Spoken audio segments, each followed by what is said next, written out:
Ladies and gentlemen, since it's not quite Married Language Week, but we're getting a lot of it. We are going to hear tonight from Liesel Mitchell, and I have a brief bio here from her.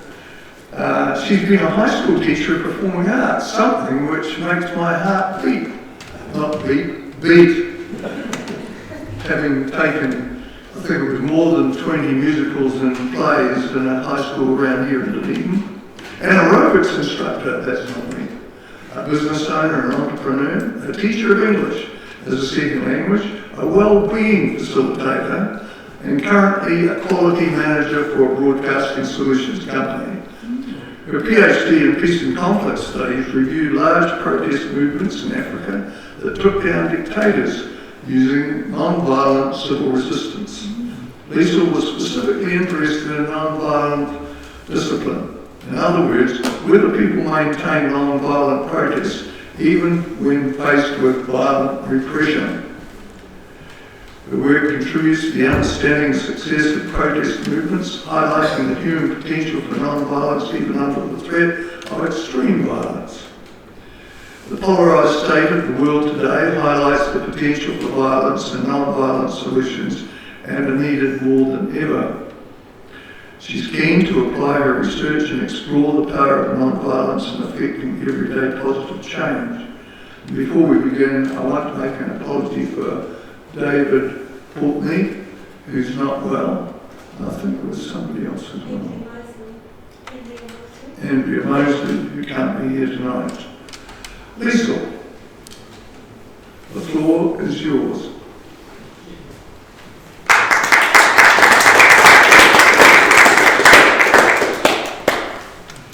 Thank you, George, for that very warm welcome, and it's lovely to be here, and I know many of you, so it's lovely to see so many familiar faces. Thank you for coming out tonight. So, I have to work the technology. Wait a moment, we'll get that started. That's the right button. Brilliant. Okay, well, kia ora everyone. As George said, I'm Liesel, and thank you again for this opportunity to speak tonight. This is an exciting first, as this is the first time I've ever presented about everyday non-violence, so thank you for being part of this. It's an opportunity for us all to contribute. These ideas are not set in stone, and I'm just excited to be able to speak with you and to hear your thoughts as much as I am going to talk to you about my thoughts tonight. So I need to say up front, I'm biased about non-violence, but I would also like to believe that I am informed. So here's what I believe. Non-violence is a vital, dynamic ingredient that underpins all of our interactions, and we engage in it every single day. In other words, non-violence is here with us right now, in this room. It's available and accessible to everyone. Most of the time, most of us are being non-violent, which means we're all already experts in everyday non-violence. The point of this talk is actually to remind you of your expertise. It's also useful to remind ourselves that violence is not the only force operating in our world. It can be in the interest of media, our politicians, big business, and even small business to let us think violence is the equaliser, the leveller, and the ultimate power move. It's also easy to think that violence has taken over, and so there is no time better than right now to illuminate the power of non-violence.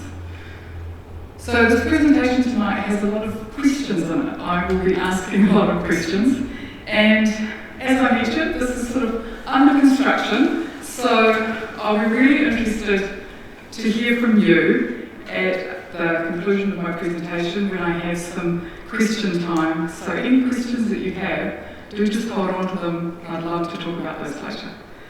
So I hope this talk opens up some thinking, some action that is useful and even more important, hopeful.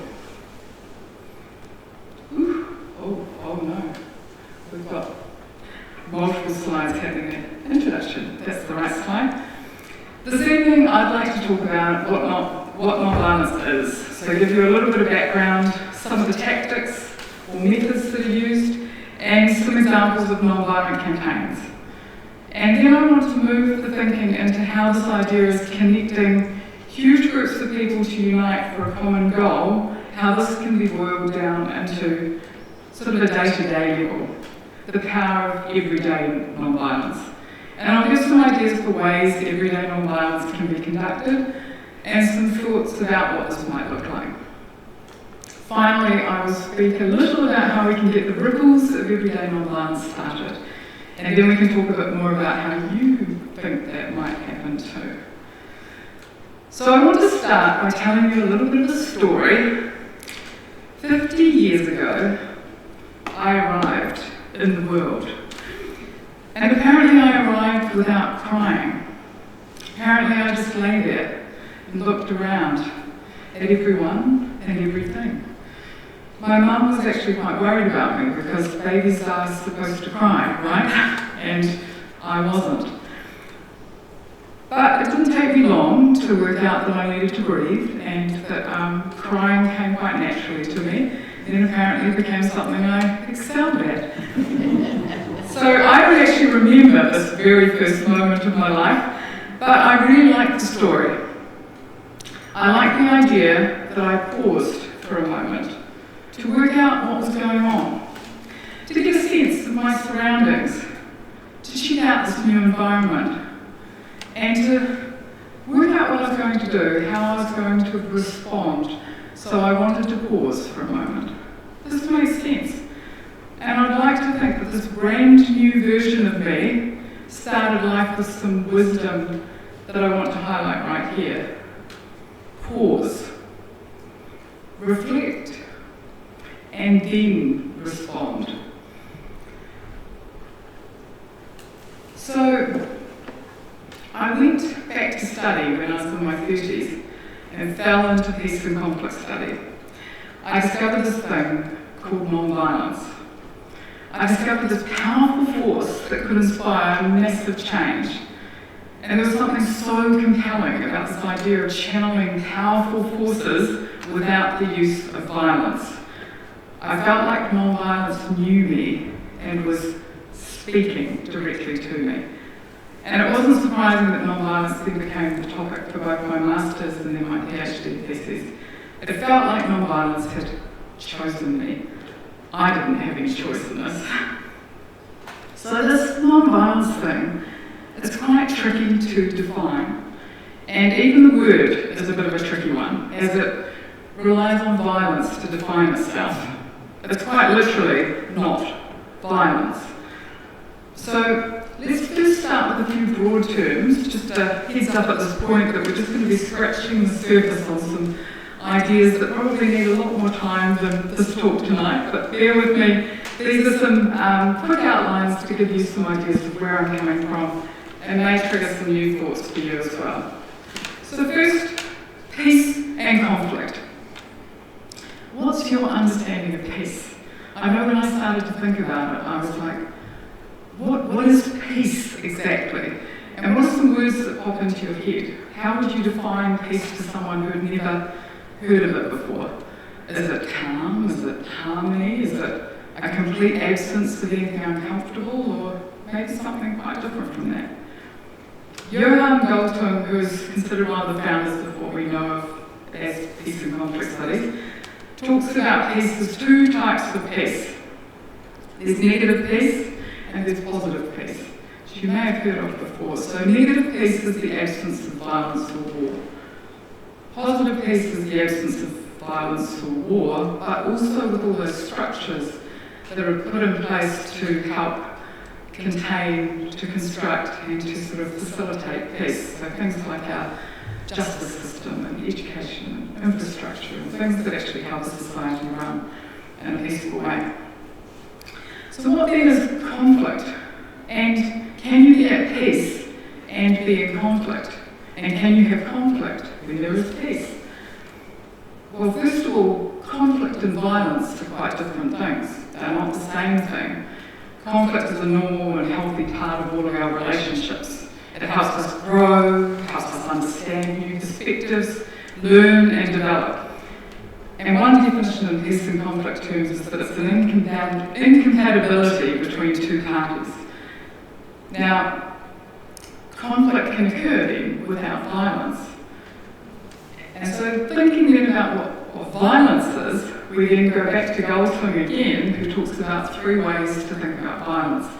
There's direct violence, which is the kind that we mostly think of, which is that physical violence, sometimes psychological violence, but it's usually causing harm, and it is somebody who is causing the harm and then a victim who is the victim of the harm. So this is why it's a direct sort of cause and effect. Then there is structural and cultural violence, which are 2 other types of violence that aren't as easy to see. These are more invisible to us and so not as obvious. Structural violence is things like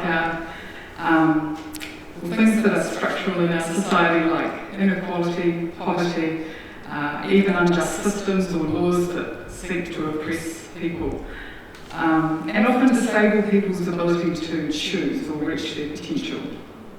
Cultural violence refers to something that's also just as invisible, which is often things we're not really aware of, but we may be participating in, like racism, sexism, and these forms of violence are all interdependent. So if you're addressing one of them, you actually need to look at all 3. You can't solve the problem of one without addressing the others. So I think an important part of my life journey has been one where I've had to face in myself that sort of darkness, as I like to call it, to discover what is the sort of the darkness or the violence that lives within me that I can transform in order to be somebody who is a non-violent person. Because I think we all at some level carry violence within us or know how to be violent. We've all got that capacity. Whereas non-violence occupies this interesting and quite important space that I would argue facilitates peace and conflict without the use of violence. So does that make non-violence the opposite of violence? And is the absence of violence non-violence? And you could say yes and no to those questions. And researchers of civil resistance to non-violence would say non-violence is not merely the absence of violence, it's something else, it's something more. So what does this more look like? Well, we'll flick over to here. Non-violent action is the name often used to describe specific tactics and methods that are used in non-violent campaigns. So this is where people talk about passive resistance, but it's not a passive thing, it's something that has very specific tactics that are called non-violent action. And the idea behind these tactics is that they are used to bring about change when the usual channels, freedom to protest, maybe democratic rights, are no longer available. In other words, they sit outside the usual political structures, which is why non-violence is sometimes referred to as civil disobedience. But does this kind of action work? What reasons are there to believe that non-violence is actually a powerful tool? Well, according to countless examples of non-violent civil resistance movements and the research, yes, it is. The evidence says non-violence works. In fact, the research says non-violence is twice as likely to succeed as a violent campaign with the same kind of goals. And those goals are things like removing a dictator. So when people ask, so what actual non-violent methods are there? What are the things that people do? I was quite blown away when I first started studying to discover the work of Gene Sharp, you may or may not have heard of him, who put together a list of tactics and actually wrote books that non-violent activists have used in their campaigns. And he's put together tactics that fall under these categories on the left there. Protest and persuasion, non-cooperation, which can involve political, social, economic types of non-cooperation, and non-violent intervention. These are the different categories. And then under these categories, he has lists of non-violent methods that you can use. So here's a little quiz for you. How many methods of non-violence do you think there are? So I've got four ideas here, and you can just sit with this, because there could be 10 methods, there could be 57 methods, there could be 198 methods, or there could be 450 methods. So I had no idea when I first started looking at this research, but there are 198 methods of non-violent action out there, to be precise, although this is not an exhaustive list. But Gene Sharp has a 3-volume book that is dedicated to these methods. So there's a lot of variety, there's a lot of tactics there available to us. And so what is special about these non-violent campaigns then? They use these tactics, great, but why do they work? And if you know the work of Erica Chenoweth, I know she's come into the sort of more, or they've come more into the public sort of like domain, an academic who advocates for the effectiveness of non-violence, brought over to the non-violence side, having been somebody who was very much like in the kind of international relations work that was looking at violence as a powerful tool, and when they did research into the sort of effectiveness of non-violence, they discovered that it actually was more effective than violence. So they're a very good advocate for something that they didn't believe in to start with. So what they have found to be important is you've got to have a huge campaign. It's got to have lots of people in it, and it's got to not just have numbers, it's got to have diversity. So it has to have people from all parts of society engaged in this campaign. And they have to be, usually the more people that they can mobilise, the more likely they are to affect the political elite and also security forces or police to defect away from supporting the government and joining that campaign. And that's partly just because the more people you know, the more likely you are to actually get involved in something if they're part of something over here and it starts to make sense. It's also really hard to violently oppress people who you know. It also, non-violent campaigns that succeed have a broad set of tactics. They don't just sit and protest. They don't just strike. They don't just bake cakes and feed them to security forces. They have to do lots of different things. And the more diverse their tactics are, the more likely they are to succeed. And also they need to maintain non-violent discipline. You might think a non-violent campaign is non-violent by default, but as soon as you get violent repression, it's suddenly put under pressure. It's very easy to be non-violent when there's no challenge to that non-violence, but not only from external forces, but then within the campaign itself too.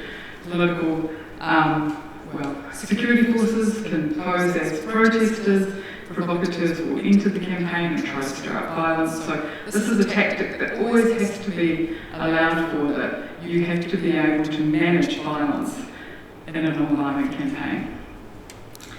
So, look it over. Erica Chenoweth, who I just mentioned before, had put together a data set of campaigns to try and work out, does violence work, does non-violence work? And they have tracked the success of violent and non-violent campaigns around the world, and at the most recent version of this data set, 627 mass mobilised campaigns from 1900 to 2021, that's both non-violent and violent campaigns. So from this data set we have the information that non-violent campaigns are more likely to succeed. And some well-known examples of non-violent campaigns, if you're sort of thinking, well, what are some examples of these, have I heard of any recently?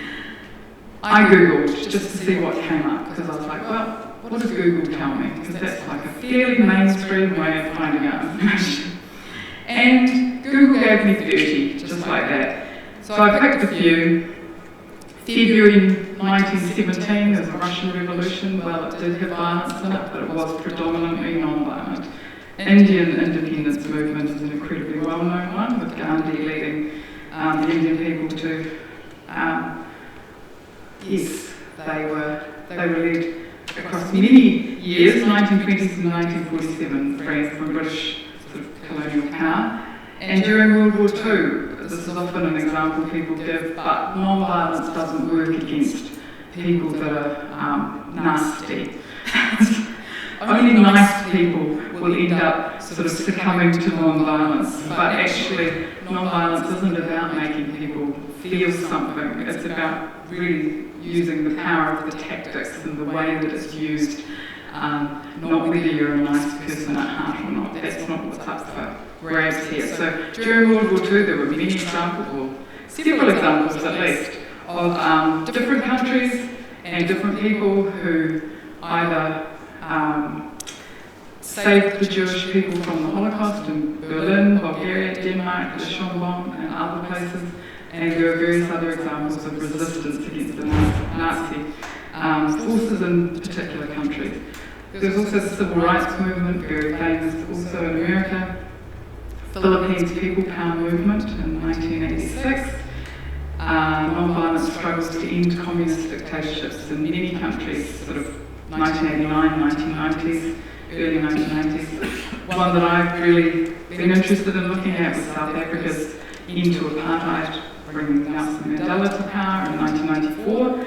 Ukrainian people took back their democracy with the Orange Revolution in 2004 and 5.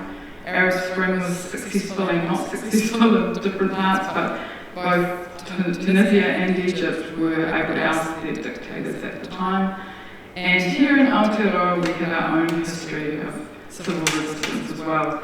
Parihaka is a very famous civil resistance movement which began with an armed police invasion in 1881, and this was met with, well, that was a non-violent movement. It was met with a lot of violence and destruction of land and violence towards the people of Parihaka. So this example actually inspired people like Gandhi. It reached Martin Luther King, which is really quite fascinating too. And of course, other well-known examples are things like the Bastion Point occupation here in New Zealand, more recent protests like our climate change movement, and the current Justice for Palestine movement. So as soon as you start looking into non-violence, you actually start to uncover things that you may know are going on, but you don't even think, oh, that's a non-violent campaign, that's a movement, that's using tactics and it's being deliberate, and it's non-violent sort of methods to achieve change at an incredibly powerful level. So this brings me to what is everyday non-violence? What is this idea? So this builds on this research that I've done and also draws on the personal experience of how positive and negative interactions impact and influence the choices and decisions that are made. So I've also drawn on reading I'm currently doing about being citizens rather than consumers, and about human beings as species hardwired more for friendliness than anything else. Both of these books encourage the reader to think of human beings as fundamentally creative, connected, and cooperative. So I wanted to take these learnings about what we already know about non-violent campaigns, what seems to work and make these campaigns succeed, and apply these principles to our everyday life.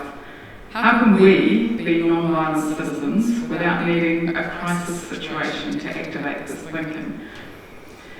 So what might a non-violent human being who is friendly, cooperative, and creatively participating on an everyday basis look like? Well, my guess is that they look an awful lot like every human being in this room, actually. We are those people. Here's some thoughts about how we can actively engage in this everyday non-violence idea. Well, first of all, I think creating a space where conflict is welcome. This may be a physical space or a space you create inside yourself, or both. What if peace was a space where the uncomfortable and disagreeable is navigated without the use of violence, where difficult conversations and conflict takes place without the risk of violence? So a physical example of this is the marae Aotea space in front of the wharenui, where you come, you have your conflict, you have your disagreements, you air your sort of problems and your issues before you enter the wharenui as a space of calm and that change into another kind of space. So, do we have spaces like this? Well, yes, we probably do. This church may well be one of those spaces. Or traditions that hold the peace for conflict to take place. Do others that you know of share this kind of understanding of peace?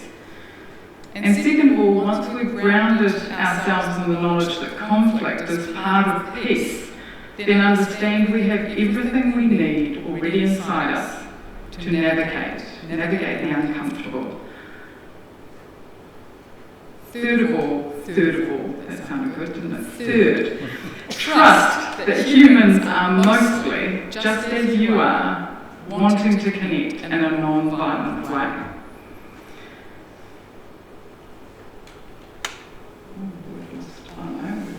No, we haven't. So everyday non-violence gives power to people every day.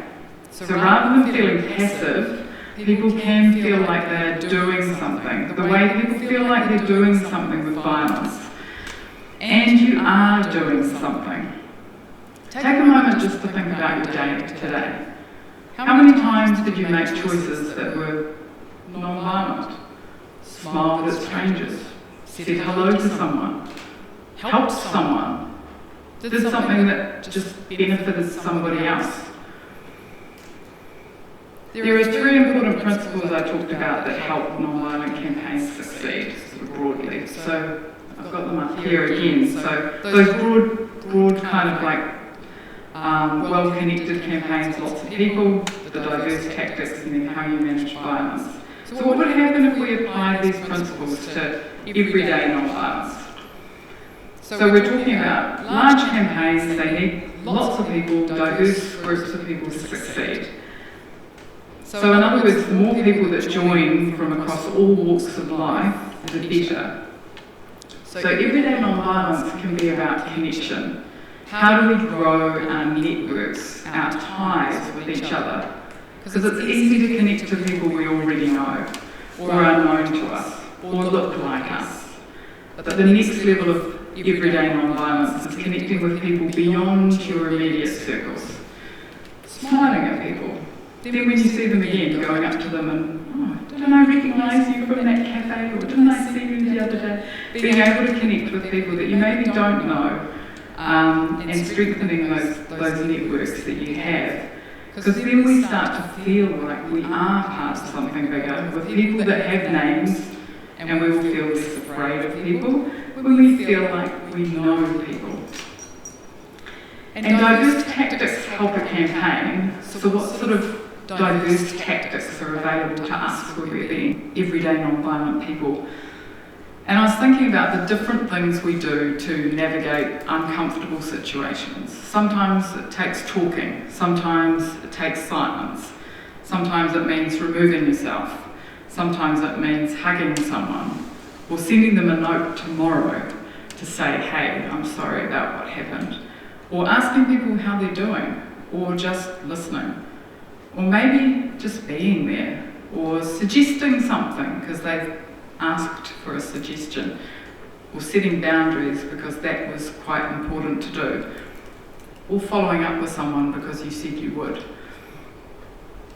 Now, when moments of conflict occurs between strangers, that can be really uncomfortable, and what do you tend to do? If you accidentally bump into someone, what do you tend to do? Or somebody with a pram cuts in front of you in a line, how do you respond to that? What's your sort of tendency? And back to that concept of violence, it's not always just about that direct violence. How are we sort of working with each other with those structures, with our sort of thinking about other people, how we talk about things? So we know that managing violence is a really important part of a campaign succeeding, and it's probably one of the things that is really difficult about managing our interactions with other people. So what are some of these everyday tactics we might be able to use for managing violence, not only with others, but with ourselves as well? What are our sort of internal processes that we do as well?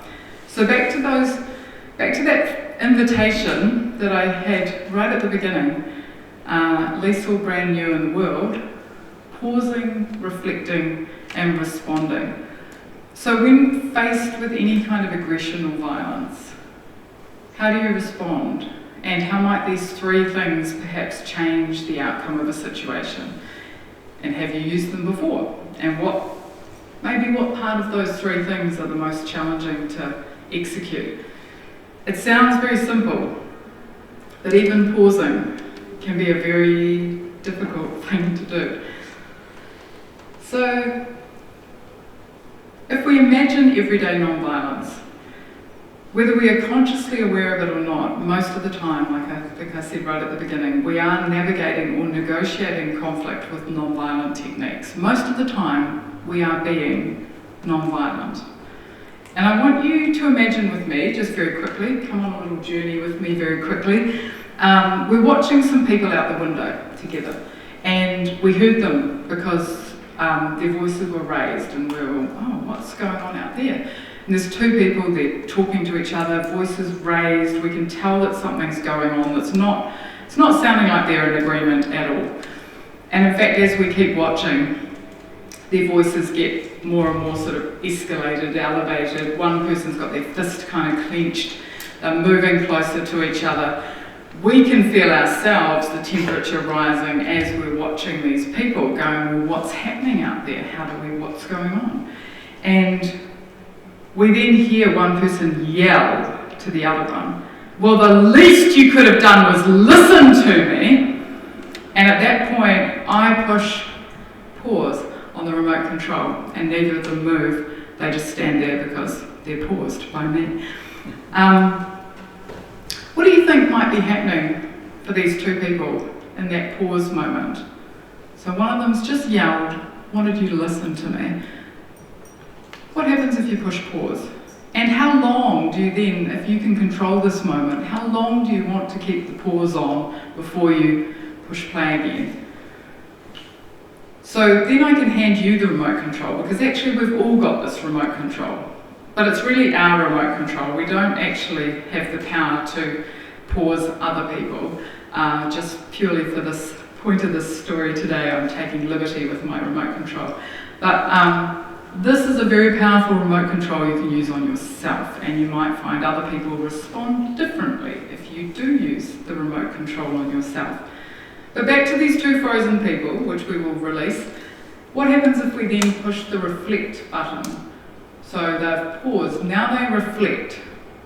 I've got a moment here, what am I going to do with it?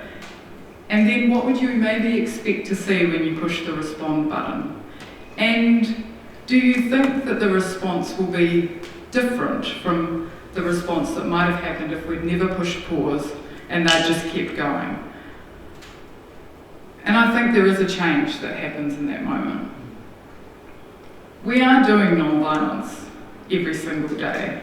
I just need to keep saying this because I think it's so easy to forget that we are. You're already doing these acts of non-violence, setting up the conditions for peace and conflict to occur with healthy non-violent techniques. So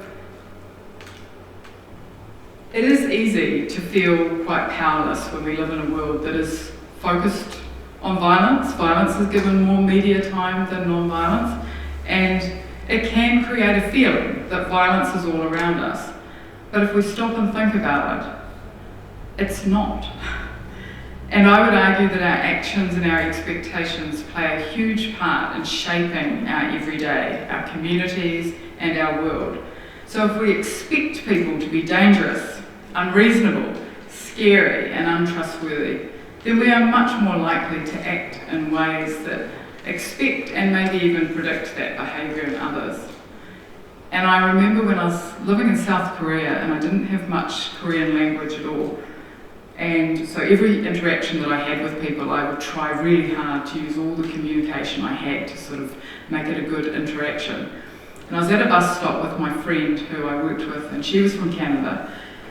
And there was this group, lots of people around us, but we could see this group just over to our left that were really interested in us, and they were kind of, looking at us. And I was thinking, they're interested in us because because we're different. And we probably don't speak the same language, so it's probably a bit uncomfortable, but ooh, we're different. How interesting. So I was, thinking how cool. They're obviously interested in us. I'm interested. How interesting. My friend turns to me and says, "See those people over there looking at us?" I was like, "Yeah." She said, "It's not nice. Like, they don't like us. Look at them. Why are they looking at us? Why are they looking at..." And I was like, "Oh, I thought they were looking at us because we look different. I thought it was okay." And she's like, "No, that's not okay." And she started to stare back at them with this sort of like, "What are you doing looking at me?" And then the mood changed. They started to be like, "Well, what are you doing looking at me?" And I was like, "Oh, whoa, what's happening here?" It was all so nice, and then it wasn't. And before it could kind of escalate anymore, I jumped in with my very limited abilities and bowed and said, "Annyeonghaseyo," and waved, and everybody said, "Oh, she spoke Korean," and smiles, and suddenly the mood changed, and they were waving at me and bowing, and I was waving, and suddenly things changed because one of us made an overture of sort of friendliness, and suddenly we were all friends. And that just told me, it showed me that by imagining somebody as your friend, they will often behave in that way. By imagining someone as someone to be feared, that is often how they will behave with you too.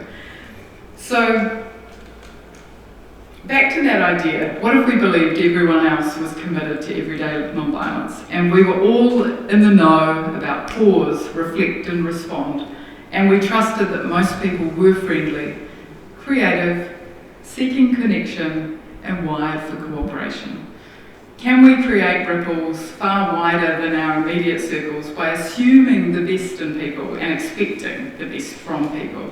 And can something as seemingly simple as changing our thinking about others have a profound effect on how we interact, guiding these everyday actions, and therefore how we grow a movement together? So, I just had some questions for you that I put up on this slide, because this has been an evening of questions in my head, and thank you for making it this far with me. Those are not necessarily ones that you have to answer, but I've just left them there on the slide. But I'm very happy to answer any questions or any thoughts that you might have. Like I said, this is very much a work in progress. Thank you for being my guinea pigs tonight. Thank you for being part of this. So really appreciate the opportunity to speak. Questions? Do we need a travel one? You travel. Anybody who wants to ask a question, pop up or put your hand up.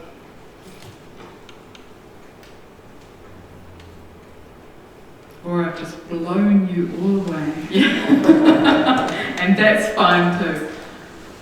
I guess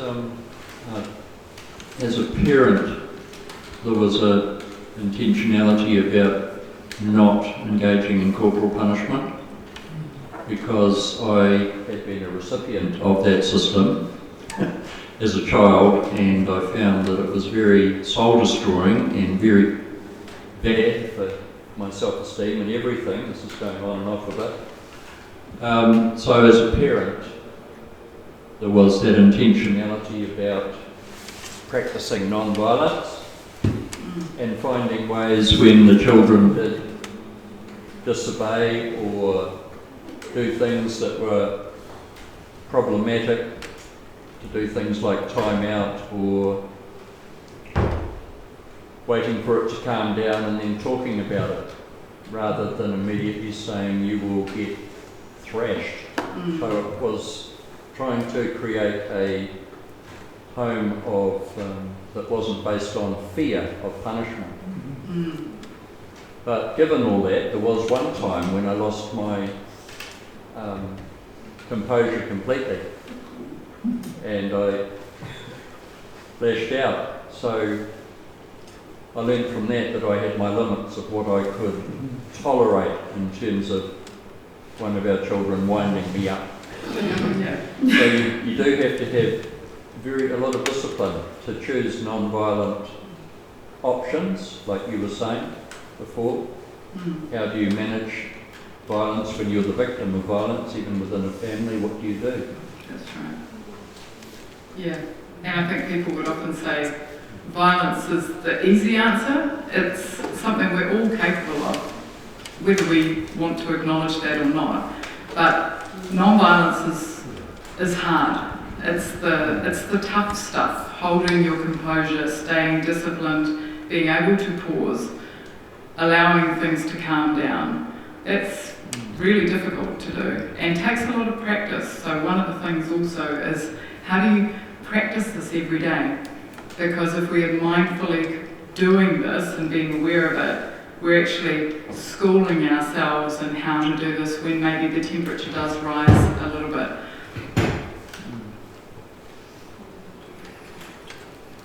Thanks. I went with you in my mind through those years of movements, international movements, always impressed and maybe even coercible by the character of the international leader, name names. Gandhi, I think, is the first I ever can remember, but through to Nelson Mandela and beyond. What has been helpful for me tonight, I think, is for me to realise that non-violent movements are in fact a movement of one person. It's us. It's not who the leader is. We don't become non-violent simply by following a leader. I think that's been helpful. I think I love the story from South Korea. That actually summed it all up. It took a smile and a bow to change a person's attitude or a group's attitude.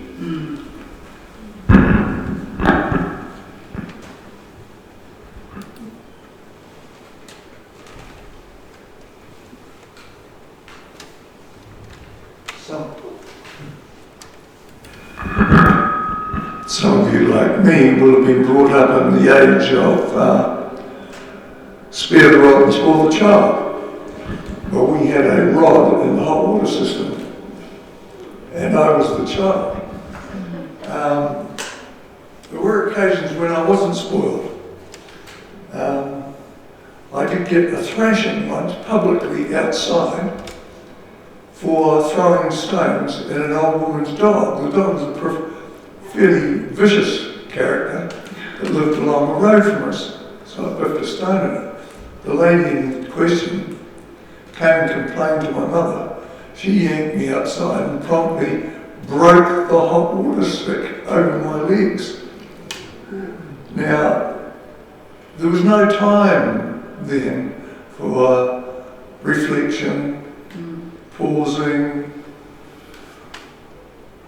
taking a new direction, because Mum was the discipliner in the household because of the circumstances. But however, a second instance was in 1974 when the school I was working at was instructed by the government to abandon corporal punishment. As a teacher, I had used it infrequently, and Judy always knew when I came home. She would say from the kitchen door, "You caned someone today." I must have it branded on my face. But after 1974, there was a sort of a mood swing in the school.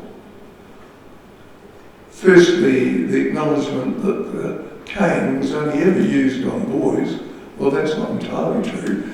At school we did have one, I think, faux mock-up session of girls being caned on sprig. But after 1974, we grew used to a climate where physical punishment was not automatically the step forward. It was indeed the step backward, and the school had to change, for which I was particularly grateful. Didn't have to come home looking pale-faced. I think that raises an interesting point too, George, about when violence is occurring, in that moment there may not be a chance to pause, reflect, take that lovely moment of space. But it's all those points that come before that that are really important to take notice of. An act of violence may occur very spontaneously and out of nowhere, and you may not have any warning that it's about to occur, but in many cases, there are a series of steps that occur before that actual violence that might erupt. So it's also being really mindful of how situations escalate or how they sort of evolve. Well, can you hear me? There's 3 generations in our house. My grandson, my daughter, and myself. So every day, I look on this in a different way now after listening to you, because we had an episode through the week, or the last couple of weeks, where I was a little bit stressed with the situation, and normally our house is really nice and good, and everybody's happy. Well, we have our moments, but I found it was me. I really had to stop and think, because my mood was changing everybody else's mood in the house. And for the 2 weeks, honestly, when we were speaking to each other, it was in a rough sort of way. We were agitated, and everybody in the house was upside down. And I lay in bed and I thought, as a matriarch, I always feel, I have to do something about this. Because the 3 of us were all affected. I think the animals were as well, because they got a shot. But anyway, so then I thought, no, Joyce, this is not nice. So honestly, just in a matter of minutes, I had to talk to everybody, all the truth, and the atmosphere is just back wonderful again.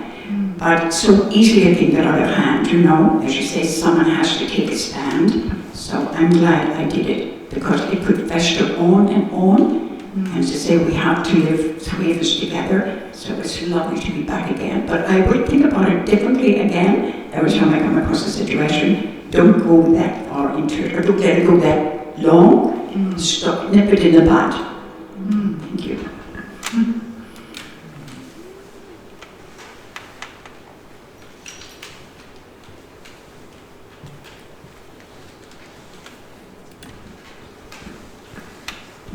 I'd like to add to the family story of your birth. Oh.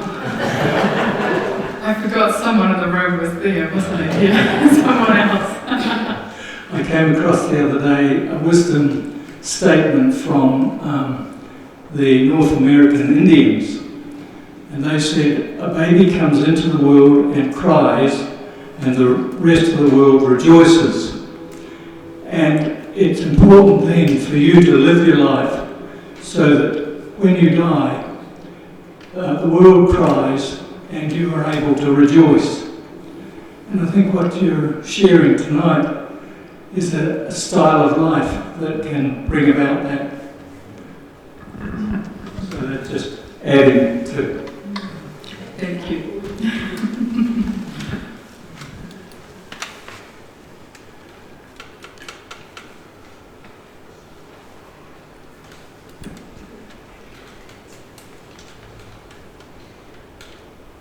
I liked when you said that peace could be making a space for conflict, because it's not just ignoring the conflict and pretending it doesn't exist. It's like dealing with it directly and not like needing to be violent about it, because you can disagree about things and that's okay. Yes. Liesel, that whole thing, peace and conflict study, I suddenly thought, I think I've misunderstood the title of the name of the department all these years. I think I've always thought of it as peace versus conflict studies. And what I think I hear you say is that it is that peace and conflict, because they belong together, and I've never hadn't consciously thought of that very much before. Could you say a little bit more about that? Yeah, I think you're right. It is peace and conflict. I think I also probably had some of those kind of feelings when I first started studying in peace and conflict, because just that awareness that conflict and violence are not the same thing, which makes sense when you think about it, but we just so often put those into the same group that we become fearful of conflict because we associate it with violence. So once you start to say, well, what is peace really? Well, peace maybe is the space where conflict is safe to take place. So then you start to go, well, peace is not this harmony, it's actually this feeling of certainty that you can have those difficult moments and feel okay about them. And I think that starts to change the whole way that you look about, you look at peace and conflict. And I think it also makes peace far more sort of attainable, because we talk about peace in terms, when I said at the beginning, what do you think peace is? I know when I asked that question, I was like, I don't know, like, what is peace? It's really hard to actually just say what that is. It's lots of things, but it maybe has a greater strength and a greater sort of like grittiness to it than we've ever given it, like in the sense of it being a lovely, harmonious, unobtainable, often sort of like ideal out there in the ether somewhere, but no, maybe it's actually far more human and gritty and difficult and really quite, it's a collective thing. I think it's something we've all got to be participating in for it to happen. So, yeah, thanks for highlighting that.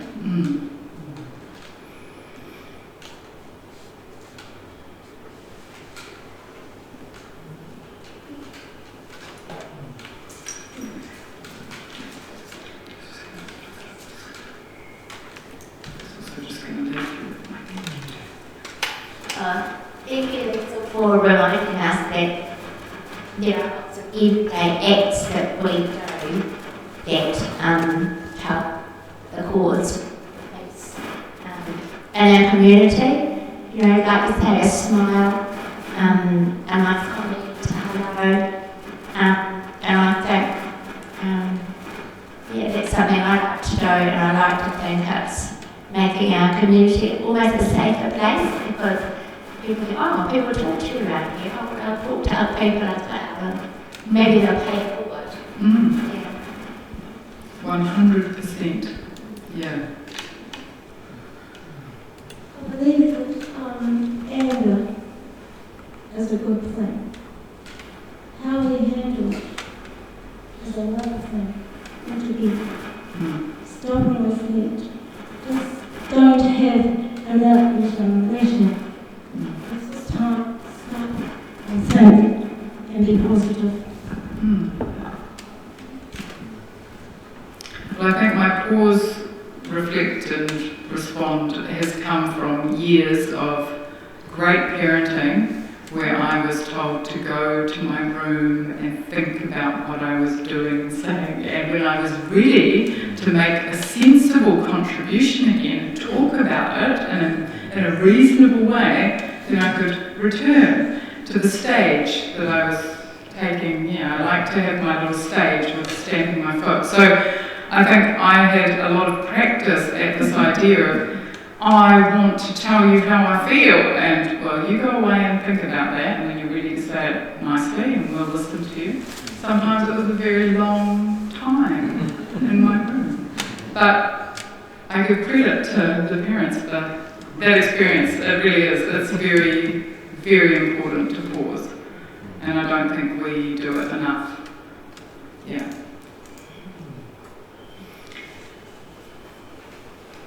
Well, I think at this juncture we should give thanks to Dr. Liesel Mitchell for presenting us with a thoroughgoing analysis of peace through the issue of non-violence.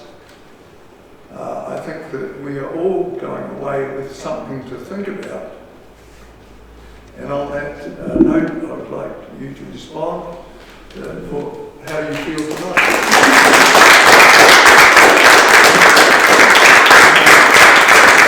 We have a little something for you.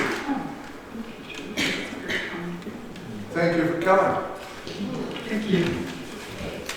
George, will you say something about yes. Next time we have arranged to have Dr. Megan Bodke, the Executive Director of the Otago Polytech, to speak to us on a topic of her choice, but hopefully it will be something to do with the relations between maybe the Methodist Church and what happens at Oakcow. Maybe you might know more about it, Don. That will be on, did I say, the 20th of November.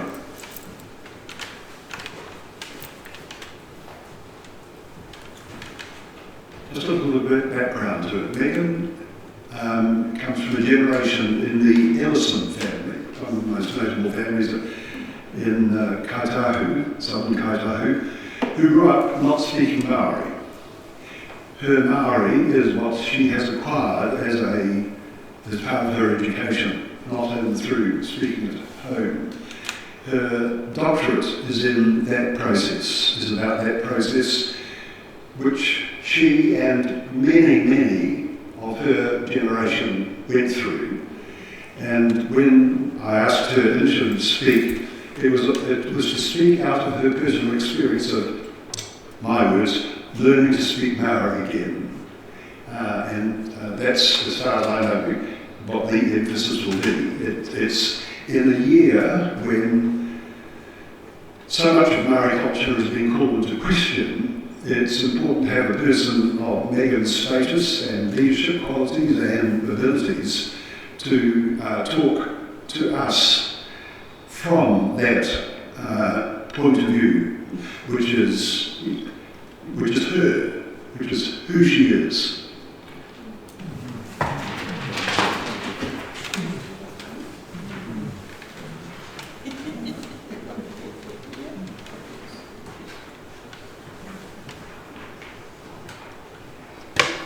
Thanks. Some of you may already know, but I learned of it today, that the university had invited Grant Robertson, the Vice-Chancellor, to deliver this year's annual Peace Lecture presented by the Archibald Baxter Memorial Trust.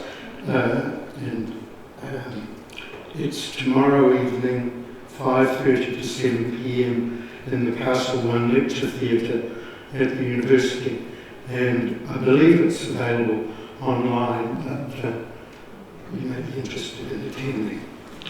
I have the details here if anybody wants.